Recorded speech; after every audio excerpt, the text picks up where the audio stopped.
In the heart of a serene countryside, there was a small but thriving farm owned by a man named Jake. With rolling fields of golden wheat, vibrant vegetable patches, and rows of blossoming flowers, his farm was a labor of love. Each day, Jake tended to his crops, ensuring they received the care they needed to flourish. However, living next door was Karen, the self-appointed HOA enforcer of the community. She was known for her strict adherence to rules and her penchant for meddling in others' affairs. In her quest for order, she often disregarded the boundaries of others, and Jake's farm became her latest target. Chapter 2. The First Incident.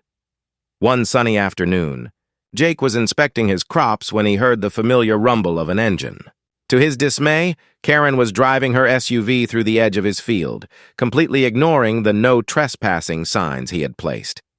The tires of her vehicle churned up the rich, fertile soil, leaving behind deep ruts that would damage his harvest. "Hey, Karen!" Jake shouted, waving his arms in frustration. "You can't drive through my crops like that." Karen simply waved back, a smug smile on her face. "I'm just taking a shortcut." "No need to get so worked up, Jake." But Jake was furious. That was the last straw. He had spent weeks nurturing his crops, and now they were at risk because of her carelessness. Chapter 3. The Mud Trap. Plan determined to put an end to Karen's reckless driving, Jake devised a plan. He decided to dig a mud trap at the edge of his field, just where she always drove through. The trap would be cleverly disguised, covered with grass and leaves, so it would look like solid ground. Over the next few days, he worked tirelessly, digging a deep pit and filling it with water to create a muddy bog. He chuckled to himself, imagining Karen's surprise when she found herself stuck. It was a prank, but one he felt was justified. Chapter 4. The Day of Reckoning. The following week, the sun shone brightly and Jake was ready. He watched from a distance as Karen's SUV approached. As she drove closer, he could see her oblivious to the trap lying in wait. "Here we go," he whispered to himself, barely able to contain his excitement. Karen's vehicle hit the mud trap with a loud thud, and in an instant, the tires sunk into the muck. She slammed on the brakes, but it was too late. The SUV sputtered and groaned as she tried to reverse, but the more she struggled, the deeper she sank. Chapter 5. The Confrontation. Jake couldn't help but burst out laughing as he approached her vehicle. "Need some help, Karen?" Her face turned bright red with embarrassment. "This is ridiculous." "Get me out of here!" Jake shook his head, trying to suppress his amusement. "You know, if you had respected my property, this wouldn't have happened." Karen glared at him, her frustration palpable. "You think this is funny? I'll report you for this." "Go ahead," Jake said. "But maybe it's time you learned to respect boundaries." Chapter 6. The rescue realizing that she was stuck and would need help, Karen reluctantly agreed to cooperate. Fine. Just help me out and I'll leave your crops alone." With a reluctant grin, Jake grabbed a rope and tied it to her SUV. He used his tractor to pull her vehicle out of the mud. After several tense moments, Karen's SUV finally emerged, covered in mud and grass. "Well, that's one way to get a car wash," Jake joked, causing her to scowl. Chapter 7. A lesson learned once freed from the mud trap, Karen sat in her vehicle fuming. But as she looked at the damage she had caused, something shifted in her perspective. The muddy mess reminded her that her reckless actions had consequences. "Maybe I should have been more careful," she admitted begrudgingly. "I didn't mean to ruin your crops," Jake nodded. "It's all about respect, Karen. We all have our spaces, and it's important to honor them." After a moment of silence, Karen sighed. "Okay, I get it. I'll try to do better." Chapter 8. A New Beginning. From that day on, Karen made a conscious effort to stay off Jake's property. She even apologized for her past behavior, albeit with a hint of reluctance. To Jake's surprise, she began to show interest in his farming techniques and even offered to help during harvest season. As the weeks passed, a fragile friendship began to blossom. They started sharing ideas about gardening and landscaping, And Karen even introduced Jake to some of her HOA contacts who could help him with his farm. In return, Jake taught her how to grow her own vegetables, transforming her once barren yard into a flourishing garden. The two found common ground, and their relationship shifted from adversaries to allies. Chapter 9. The community garden. Inspired by their newfound friendship, Jake and Karen decided to create a community garden, inviting other neighbors to join. They worked together to build raised beds, plant flowers, and grow fresh produce for everyone. The community garden became a hub of activity. Families gathered to share gardening tips, enjoy picnics, and celebrate the bounty of their hard work. Karen and Jake led the charge, their partnership thriving as they learned from one another. Chapter 10. Reflection as the seasons changed. Jake often reflected on how a prank had transformed not just his relationship with Karen, but the entire neighborhood. The mud trap had been an unexpected catalyst for growth, both in the garden and in their community. In the end, Jake realized that sometimes the best way to address conflict is not with anger, but with creativity and humor. What had begun as a battle over crops had turned into a beautiful friendship, as the community garden flourished. Jake and Karen decided to host a garden festival to celebrate their success and encourage more participation from the neighborhood. The festival would feature local produce, gardening workshops, and fun activities for families. They envisioned a day filled with laughter, learning, and community spirit. Planning the festival was a labor of love. Jake took charge of the logistics, organizing booths for local vendors and setting up games for children. Karen, excited about her newfound role, coordinated the workshops and invited local gardening experts to share their knowledge. Chapter 12. The Big Day. The day of the garden festival arrived, and the atmosphere buzzed with excitement. Colorful banners adorned the garden, and tables overflowed with fresh produce, homemade jams, and flowers. Children dashed around, giggling as they played games like sack races and beanbag tosses. Jake and Karen stood together at the entrance, welcoming guests. "This is amazing!" Karen exclaimed, beaming with pride. "Who would have thought we'd come this far?" Jake replied, grinning. "From mud traps to community festivals." As the day progressed, guests flocked to the workshops where they learned about organic gardening, composting, and sustainable farming practices. Jake showcased his expertise in vegetable cultivation, while Karen shared tips on landscaping and creating beautiful flower beds. Chapter 13. A special visitor among the attendees was Mrs. Thompson, a local journalist known for covering community events. She approached Jake and Karen, intrigued by their partnership. "This is a remarkable transformation. I'd love to feature your story in the local newspaper," she said, her eyes sparkling with enthusiasm. Both Jake and Karen exchanged glances, a bit surprised but excited about the opportunity. "Sure, we'd be happy to share our journey," Jake replied. As Mrs. Thompson interviewed them, they recounted their initial conflict and how it evolved into a productive partnership. The story of the mud trap became the centerpiece, illustrating how a moment of frustration led to unexpected friendships and community growth. Chapter 14.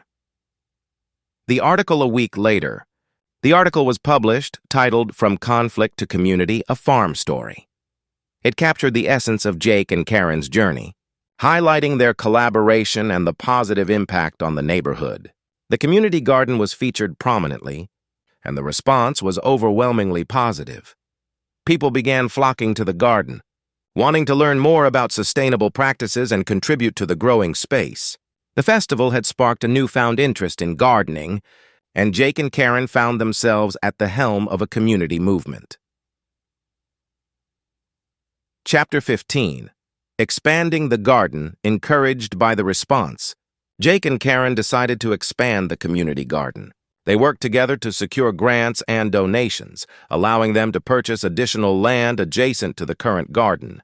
Their vision was to create a larger space that could accommodate more plants, flowers, and even a small greenhouse. With the help of enthusiastic volunteers, they broke ground on the expansion. Families came together bringing tools and supplies eager to contribute to the project.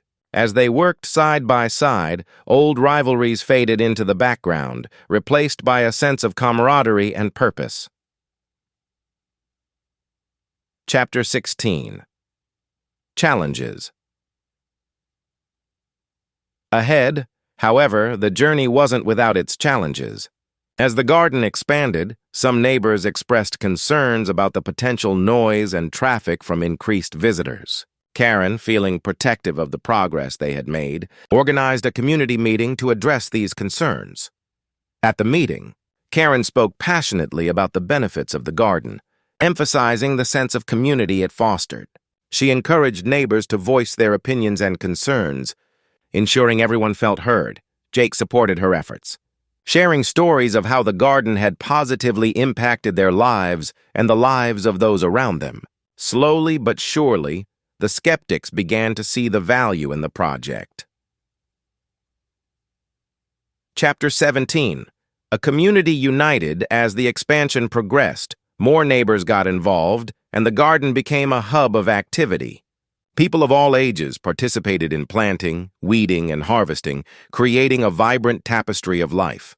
The fee, HOA Karen kept running through. My crops with her car, so I dug a mud. Trap and she fell victim. The saga of farmer. Greg and the muddy retribution. The quiet corner of Havenwood. Greg Miller was a simple man who wanted nothing more than to cultivate his heirloom tomatoes and organic corn on his 5 acres. His land sat quietly right on the edge of the sprawling suburban development known as Havenwood. Crucially, his farm was outside the HOA's direct jurisdiction, but his driveway bordered their main community road. His main cornfield, a lush expanse of green stalks, was separated from the road by a flimsy rusted wire fence. Greg believed in respecting boundaries, but the current HOA president, a woman named Pamela Jenkins, believed boundaries were optional suggestions. Pamela's greatest annoyance was the long, winding route she had to take to get to the new shopping center. The problem. A 5-minute shortcut. Greg's field offered a tempting solution. A shortcut.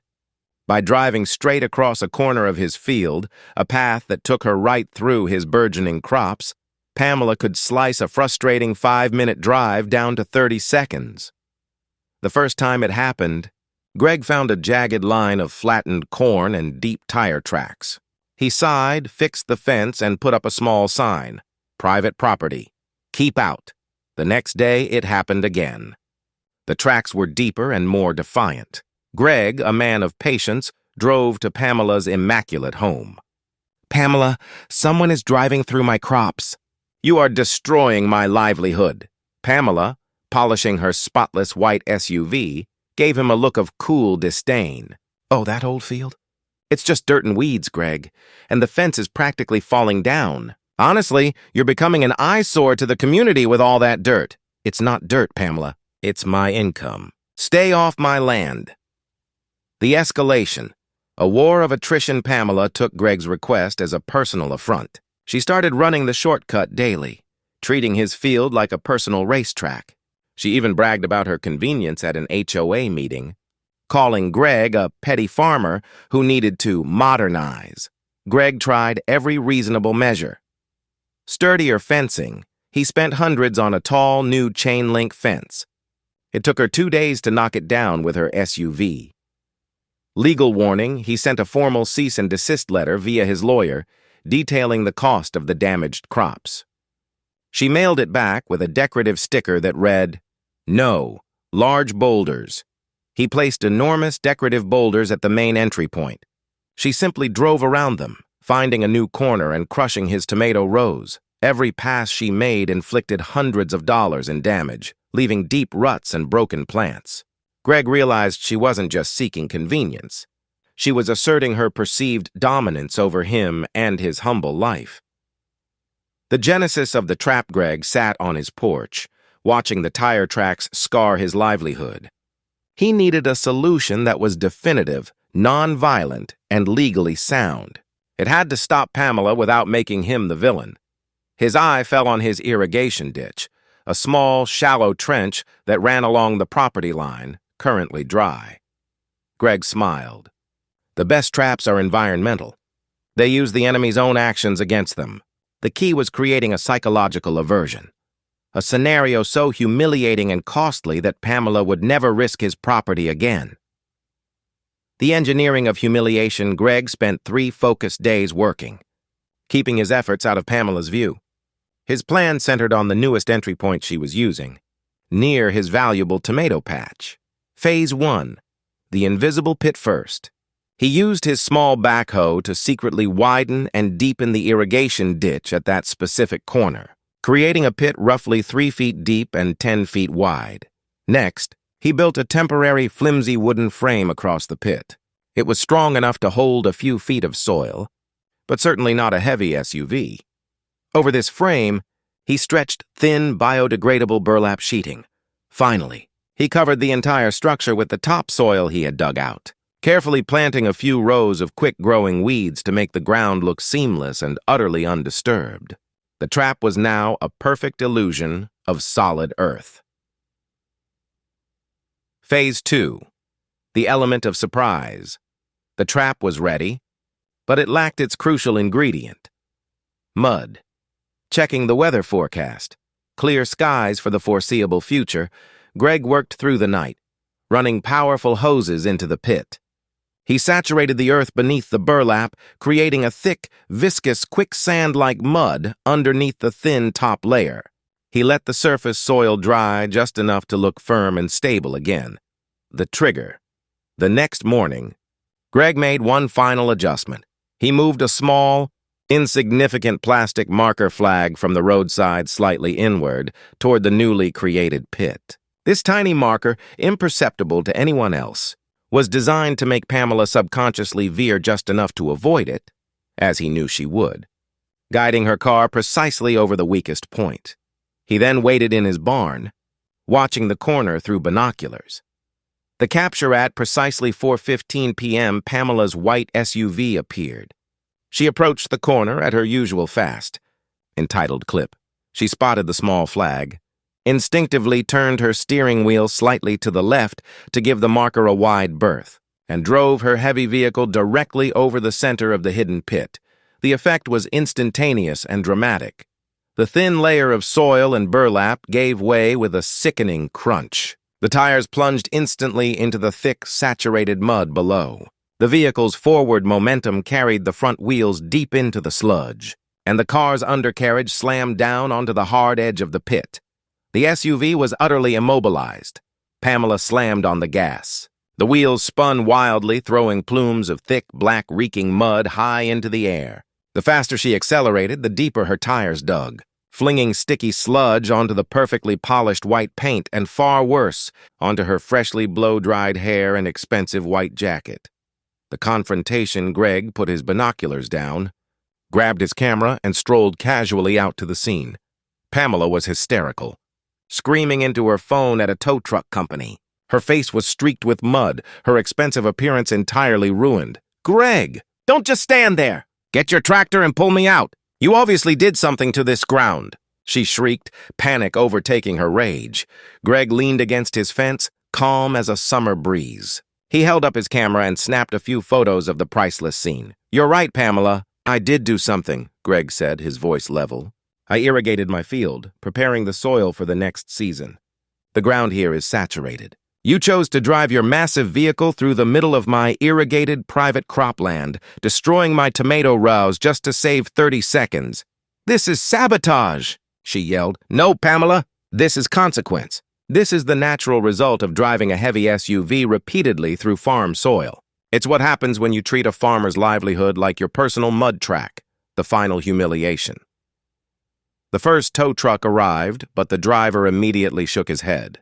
"Ma'am, you're sunk past the axles. We'll need a heavy-duty wrecker. We're going to have to pull you out through the mud." The entire Havenwood community, drawn by the commotion and Pamela's loud, anguished cries, began to gather. They watched their prestigious HOA president, covered head to toe in black sludge, her luxury SUV looking like it had been dragged from a swamp, stuck deep in the heart of Greg's field. It took over 4 humiliating hours to extract the SUV. The wrecker crew had to chain the frame and yank it out, dragging it through the deep mire, completely caking the car's engine, undercarriage, and interior with corrosive mud. The total damage to her SUV was later estimated at over $20,000. Epilogue. The new boundary. The next day, Greg used his backhoe to fill the pit back in, smoothing the soil. He didn't bother with a fence. Instead, he installed a large, beautiful sign made of salvaged barn wood, Miller's Farm, growing respect since 1975, private property. Pamela Jenkins never drove through his crops again. The memory of her public, muddy humiliation was a far more powerful deterrent than any steel barrier or lawyer's letter. She had learned the hard way that the shortest distance between 2 points is rarely worth the deepest mud.